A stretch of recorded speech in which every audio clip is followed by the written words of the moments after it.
They called them inoculation houses. But inside their barred windows and rotting walls, the air reeked of pustules and poverty. Children cried themselves blind.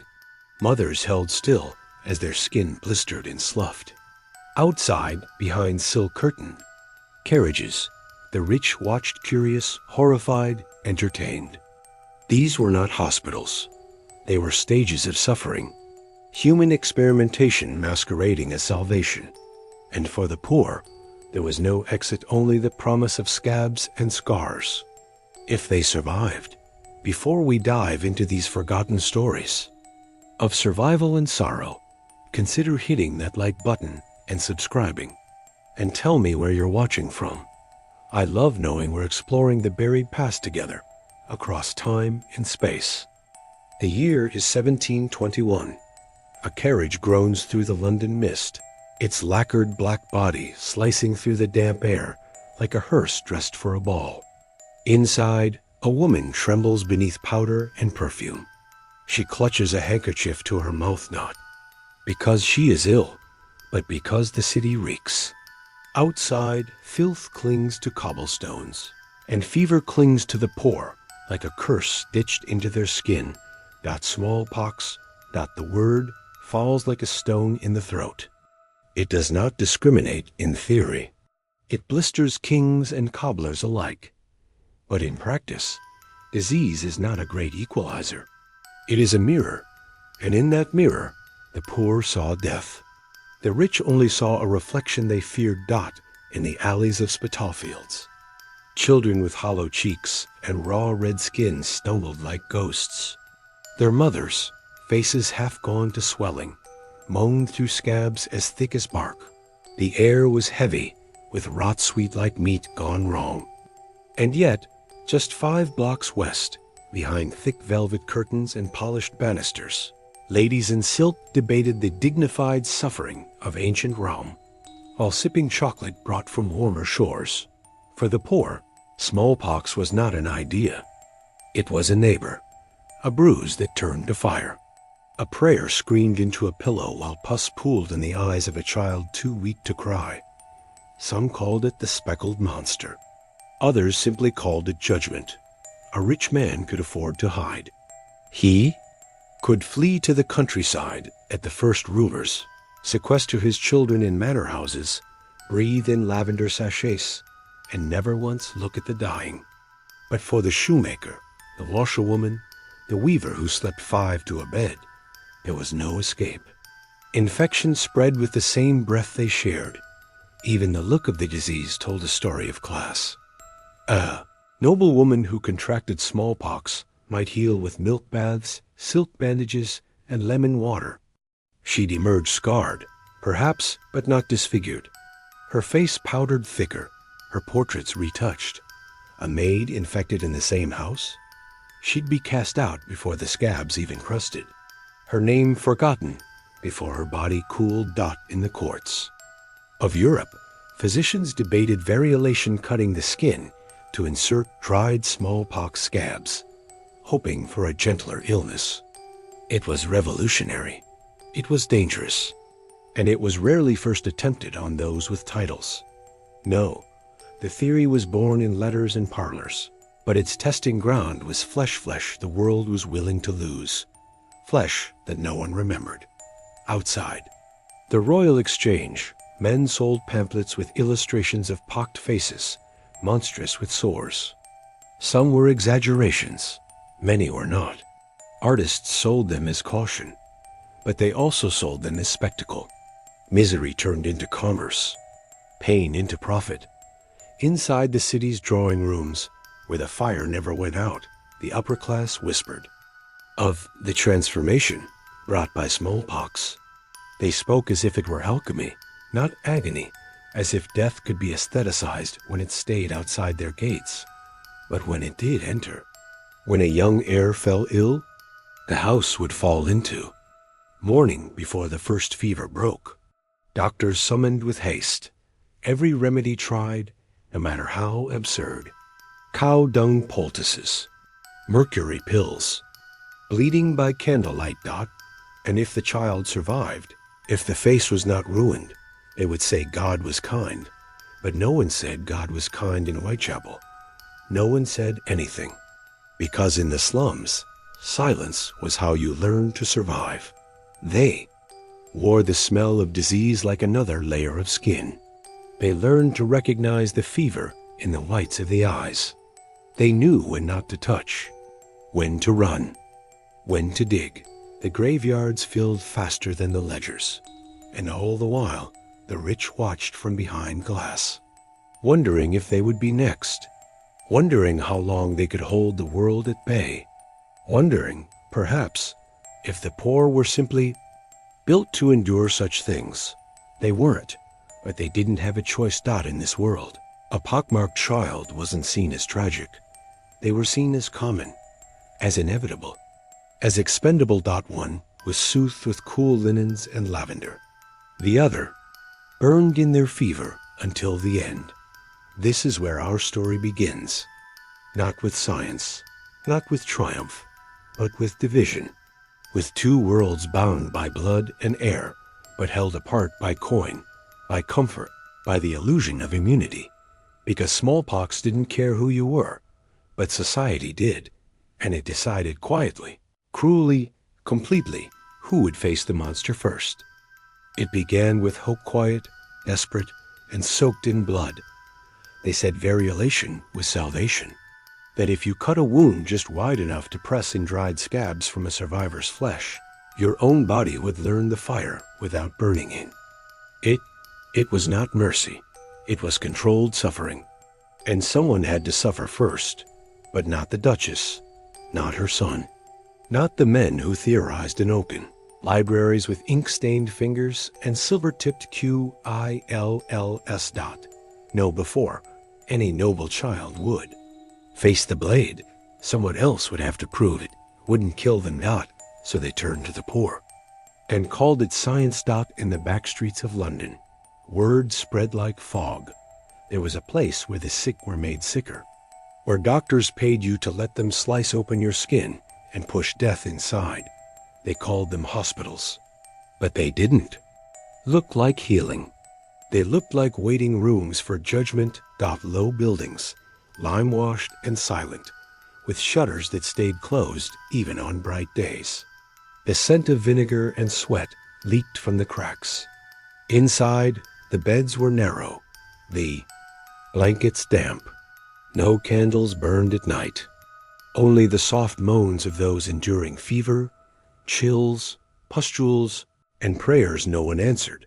They were called inoculation houses, but the poor named them something else, pox palaces, because suffering, it seemed, always wore different clothes when the rich came to watch. Inside, a girl of 13 curled beneath a sheet, so thin it stuck to her skin like a second disease. Her name was Eliza, or at least it had been. No one used names in these places. There were too many of them. Too many. Half alive. Too many half dead. She had agreed to come for 2 shillings and a loaf of bread, the promise of warmth, of medicine, of being seen.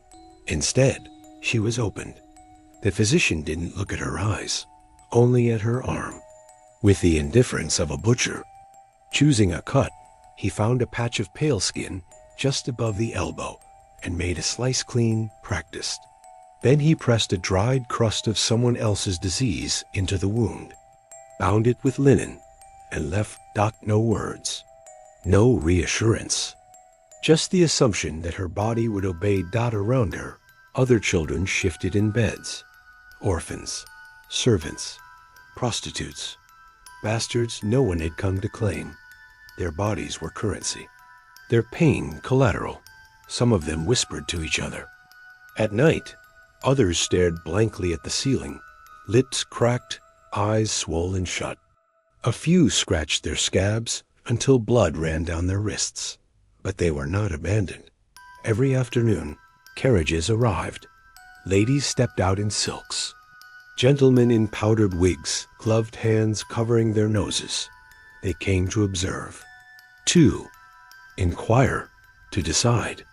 Their voices were low and elegant, but their eyes scanned the beds like buyers in a market. How severe was her fever? Does the scarring last long?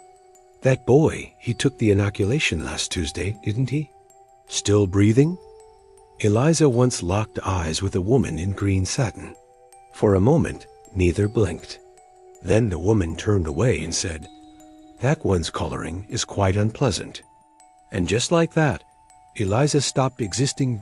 In another part of the city, sermons rang from pulpits praising the mercy of modern medicine. Variolation was a gift from God, said the bishops, a miracle, a victory of man over pestilence. But no one asked how miracles were measured, who paid for them in skin. Some of the inoculated survived with only faint scars and trembling hands. Others died quietly, lungs filling with fluid, their limbs cooling before morning rounds. The physicians called those losses unfortunate cases. The rich called them a necessary sacrifice. And the poor? They didn't call them anything. They buried them when they could, burned them when they couldn't, and then took their place in line. In Boston, a slave named Onesimus quietly taught his master about the procedure, how West Africans had long used the method to protect their people. His knowledge became the cornerstone of New England's first inoculation efforts. But he was never credited, never paid, never asked how it felt to see his knowledge used to protect a world that still called him less than human. In Istanbul, in the Ottoman court, women had practiced inoculation for generations, quietly, expertly, mother to daughter. Yet in Europe, their wisdom was rewritten in Latin and given new names, names with titles, names with powdered hands. It was a global ritual of taking flesh, taking knowledge, taking risk, but never equally. And in the center of it all, the pox house, a theater of progress with no curtain, no script, only the unspoken understanding that some bodies mattered more than others. Outside, the streets went on as before. Babies were born. Bakers lit their ovens. Priests rang bells for the dead. But inside those lime-washed rooms, where the air never cleared and the dreams were always fevered, an empire was being built. An empire of survival, of scars, of stolen hope. It would be written in textbooks. One day. With footnotes, but not names. Not Eliza, not Onesimus, not the boys who screamed for mothers that never came, not the women who bled into their sheets and vanished before the next sunrise. Their stories would be dissolved into phrases like early trials and preliminary data. But they were not data, they were children, and they were the foundation of every life saved afterward. The door creaked open like a stage curtain. She entered with the grace of someone unused to dirt. Her gloves were ivory. Her perfume trailed behind her like a veil. Her shoes never touched the floor. A footman laid linen squares ahead of her steps one by one, so that the soles never felt the filth beneath. This was not a hospital to her. It was a gallery. Inside, the walls of the inoculation house were yellowed by candle smoke and silence. Beds lined the walls like pews in a church of agony. Children lay motionless, their bodies blistered, their mouths slack, their fever dreams unspoken. She did not speak to them, only watched. And she was not alone. On Thursdays, the pox houses in parts of London were filled not just with the poor, but with the curious. Elite, the benevolent, the bored. They came in pairs or small groups, speaking in hushed tones as if visiting a crypt or a gallery of the grotesque. The women carried parasols and pocket mirrors. The men kept handkerchiefs pressed to their noses, not for the smell, but to signal to each other that they didn't belong here. They walked among the dying the way. One might stroll past portraits in a museum. Some were seeking evidence, some reassurance. Others came merely to see what suffering looked like from close enough to feel a thrill, but far enough to remain untouched. There was no shame in it.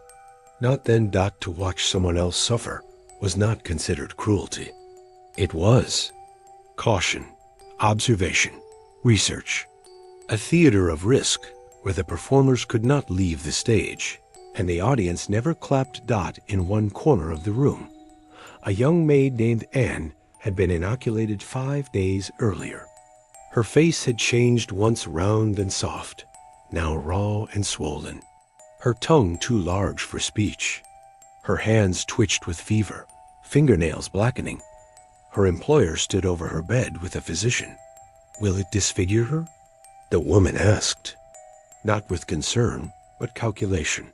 "Possibly," the doctor replied, "but she's strong. Her kind usually are." Anne heard them, but she didn't blink. She had learned that silence made her easier to ignore. Another visitor stood by the window, peering down at a boy no older than 10. His arms were thin, his lips cracked from dehydration. The man squinted, murmured something about immune response, and moved on. These people weren't seen as individuals. They were props, bodies in a demonstration of medical progress. Each scar was a chapter, each moan a data point. Outside, carriages idled. Horses pawed the muddy earth. A few children stood barefoot in the alley, watching the well-dressed visitors go in and wondering what lay beyond the door. They didn't know they would soon follow Dot in Bath.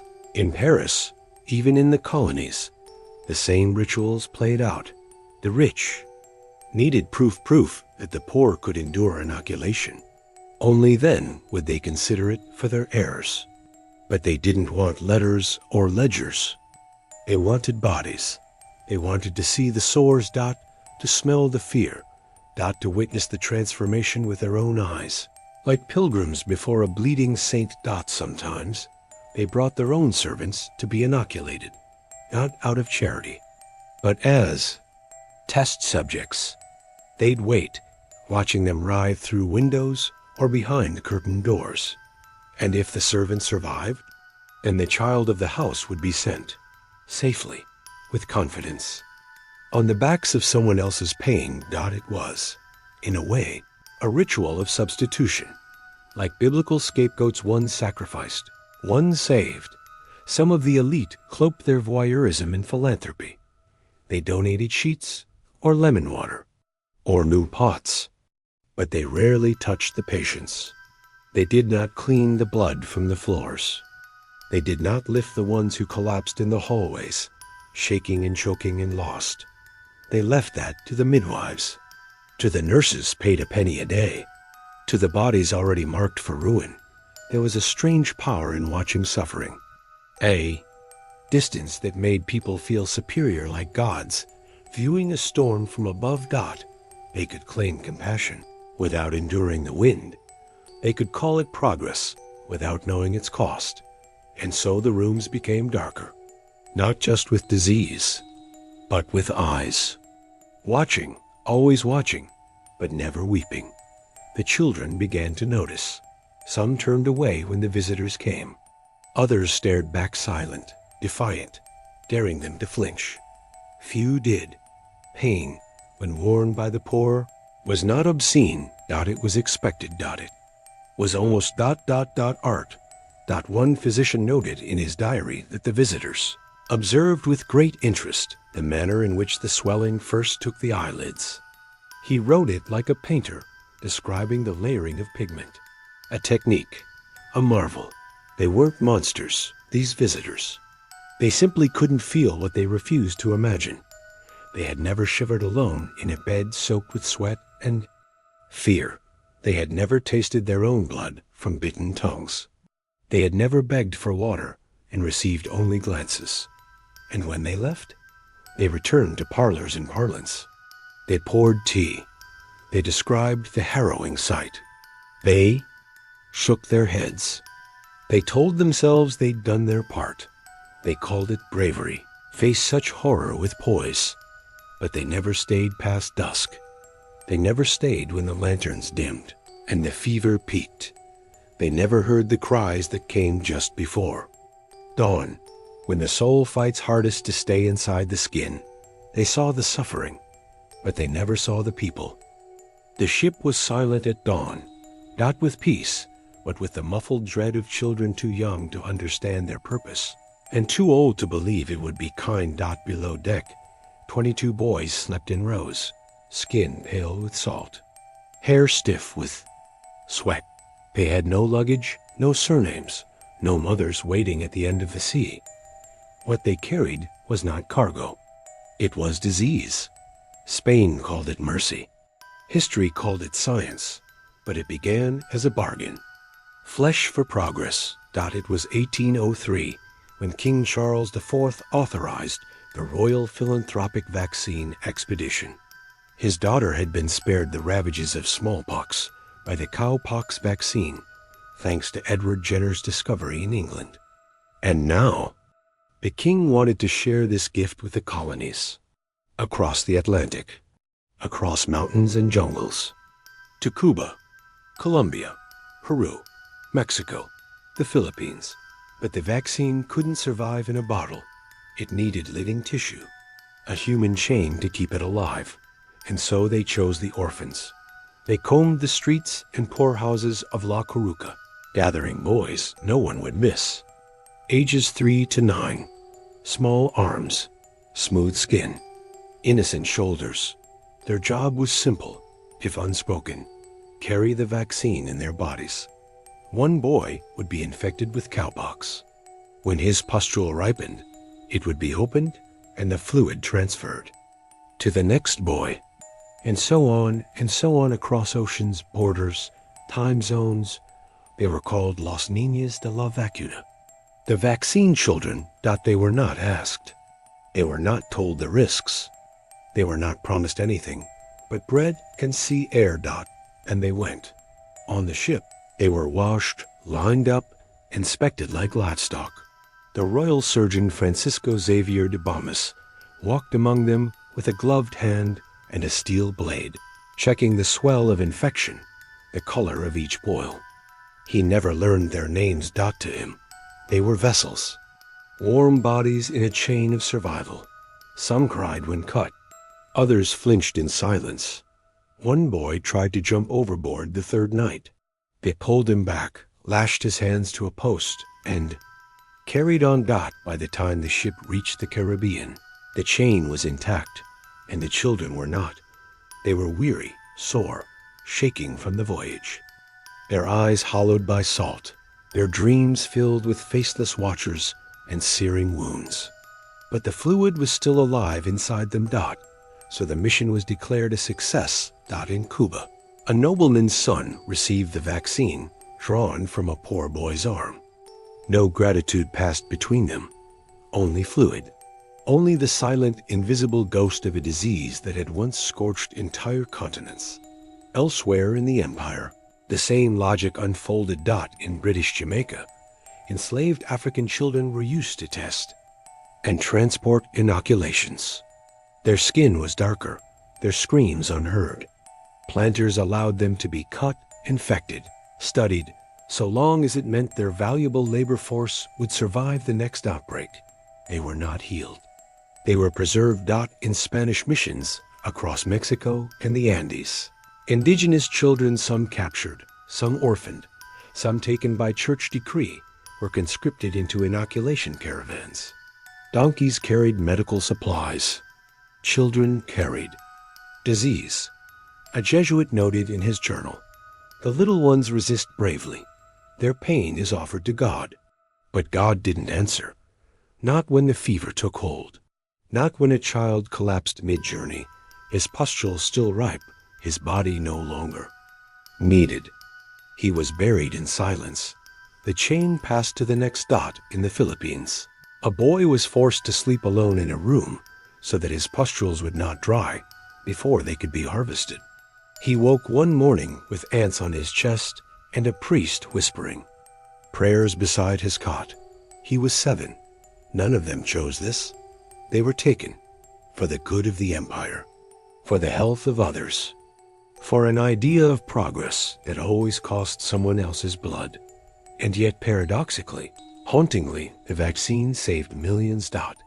It reduced smallpox to a shadow in places where it once raged like wildfire. It gave the rich and powerful a shield. It gave empires longevity. It bought time for lives that would shape the world. But at what cost? Who remembers the faces of those first vessels? Who wept for them when they were discarded? Who painted their portraits? Who carried their names across the sea the way they carried the cure? Their stories remain only in the margins of royal decrees, in the sterile journals of physicians who called them cases and subjects and carriers. Not children, not boys, not human, sometimes. We imagine history as a tide, inevitable, vast, impersonal. But it was made inch by inch on the backs of children who never had the chance to grow old. In the arms of orphans who were held down and cut open. In the eyes of little boys who stared into the horizon and never saw home again. They were the bridge between continents, the quiet couriers of medicine. Their pain was the passport for humanity's survival. And when the ships returned, they were left behind. There are no names carved into the stones, only wind-bitten markers, slats of wood, charred ground dot in the countryside behind London. Past the hedgerows and frost-stiff fields lies a meadow that was once a pit. The earth still breathes uneven. They're sunken in the middle, swollen at the edges. Birds do not land. Children are warned away. This is where the inoculated were buried when they didn't make it. The ones whose bodies became too hot, whose throats closed in the night, whose blisters spread like ink across parchment until their skin cracked and peeled and bled from within. They had no last rites, no mourners, only a physician's note in a ledger, expired on the 5th day. And then a fire. Inoculation was never a guarantee. For every patient who passed through the fever and emerged immune, another sank beneath its weight. Their lungs collapsed. Their hearts failed. Their bodies could not bear the heat artificially stoked inside them. But they were not called victims. They were called unfortunate. That word, so clean, so neat, like wiping blood from a blade and calling it polished dot at the London Smallpox Hospital. Servants removed bodies before sunrise, carted them out beneath sheets so thin they clung to the contours of the dead. Sometimes the faces still twitched, reflex, residue, the final sparks of a body, trying to remain whole, but they were already lost dot in Massachusetts. A boy named Eliza was inoculated with cowpox. He was small, timid, with a birthmark near his right ear. On the second night, he coughed blood. On the third, he began to seize. The fever made him forget his own name.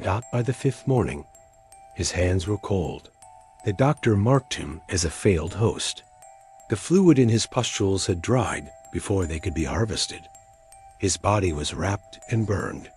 No one informed his family. No one carved a cross. The ashes were scattered in the garden. Some tried to remember the dead. Midwives whispered prayers over the lost. Nurses tucked hair into palms, closed mouths gently, but there were too many, too often. And grief, when repeated without pause, begins to erode the soul. They called it pox burnout, a numbness, a forgetting, not because they didn't care, but because if they remembered every face, they wouldn't survive either dot in the Spanish colonies. The vaccine orphans who failed in transit were buried along riverbanks, their tiny graves lost beneath vines and thyme. Thomas did not record their names, only their utility, whether the vaccine took root, whether it was viable. As if their value ended at the skin's surface. In Virginia, enslaved children, used in early vaccine trials, were left to die in tobacco fields if the fever became too strong. Overseers claimed they were protecting the rest of the labor force, but no one protected the child who bled into the soil. The field hands buried her in the woods, wrapping her in a feed sack. They named her Silence. No one ever said her name again. The dead of the pox houses were rarely counted. Their numbers folded into broader mortality charts. their stories replaced by data, their scars erased before they could become history. Because to remember them would require remorse. And remorse is a weight the powerful do not often carry. Sometimes a mother came looking, a woman in black, face hollowed by hunger, asking if her daughter had survived. The nurses would not lie, but they would not speak long. Too far gone, they'd say. She passed quietly. But there was no such thing as a quiet death from smallpox. It came loud. It came with weeping, retching, clawing at the sheets. It came with broken fingernails and cracked lips and the stink of rot thick in the throat. They only called it quiet so the living wouldn't scream.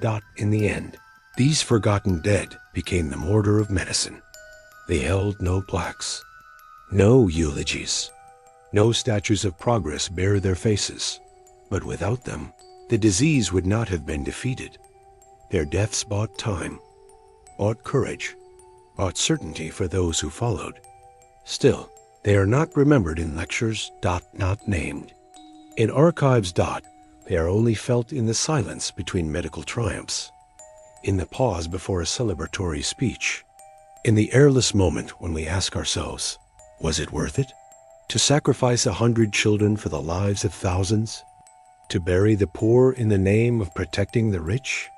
To pretend their deaths were lessons instead of losses?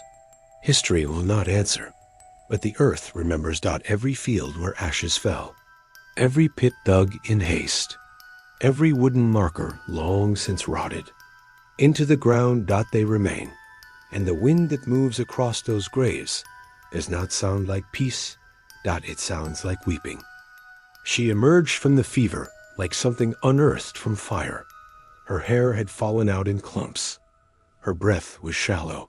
Her skin, once smooth and pale, now bore the ridged topography of every blister that bloomed and broke. Her eyes were red. For weeks. And though her fever had passed, she never smiled again. Her name was Ruth. She had survived smallpox. But survival is not always salvation. In the alley behind the hospital, the matron handed her a coin and a cloak. "You're clear," she said, not gently, not cruelly, just emptily. Ruth clutched the coin in silence. No one offered her a mirror. It was better that way. She slept in the doorway of a bakery that week. The owner never chased her off, perhaps out of pity, perhaps out of fear. The scent of bread wafted over her at dawn, warm and sharp, almost unbearable in contrast to the rot that still lingered in her lungs. Children stared. Dogs barked. Strangers looked away. She would later take work as a chambermaid in the charity infirmary. They liked hiring the scarred ones. Immune, they said. Safe.